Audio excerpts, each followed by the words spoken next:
हाँ तो hello guys, हम आपको इस वीडियो में दिखाएंगे प्रश्नावली 5.3 क्लास 10 का 18वां सवाल। केंद्र ए से प्रारंभ करते हुए बारी बारी केंद्रों ए और बी लेते हुए त्रिज्याओं 0.5, 1.0 और 1.5 सेंटीमीटर, 2.0 सेंटीमीटर वाले उत्तरोत्तर अर्धवृत्त को खींचकर एक सर्पिल बनाया जाता है, जैसा आकृति 5.4 में दर्शाया गया है। 13 क्रमागत अर्धवृत्तों से बने इस सर्पिल की कुल लंबाई क्या है? पाई का मान 22/7 लीजिए, यहाँ पर दिया गया है।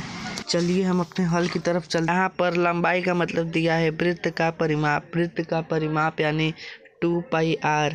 तो अर्धवृत्त का परिमाप होगा 2πr/2 यानी πr। तो πr1, r2, r3 ये सब त्रिज्याओं यानी कि 13 पदों तक। यहाँ पर हमको सभी पदों का योग ज्ञात करना है, तो हम 22/7 को ऐसे लिख सकते हैं क्योंकि सभी का गुणा करना होगा। फिर हम सभी का योग करेंगे 0.5 को। ये AP हम बनाए हैं, तो AP में सभी योगफलों को ज्ञात करना है, तो सभी का हम योग करेंगे। तो हमको यहाँ पर आ गया D का मान निकल के A2 - 7। D हमारा है 0.5। D का मान सार्वंतर।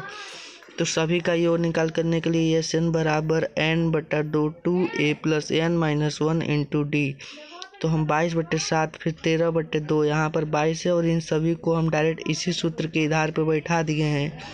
यहाँ पर 2 का 2, यहाँ पर देखिए A का मान रहेगा 0.5 है, तो 0.5 को हम लिख दिए प्लस n यानी कि 13 पदों तक n - 1 × D का मान कितना है 0.5, क्योंकि एक में से आधा घटेगा तो आधा ही आएगा।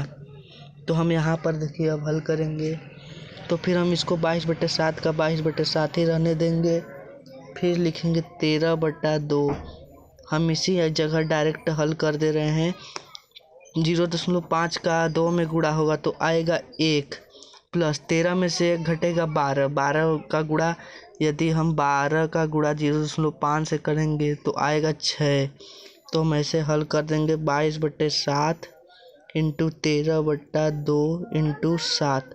हम सभी को अब बाहर निकाल देंगे, तो हम यदि इसको ऐसे लिख सकते हैं गुणे 13/2 × 7 ऐसे लिख सकते हैं। तो 7 से 7 एक बेरी में कट गया, 2 × 1 = 2, 2 × 11 = 22।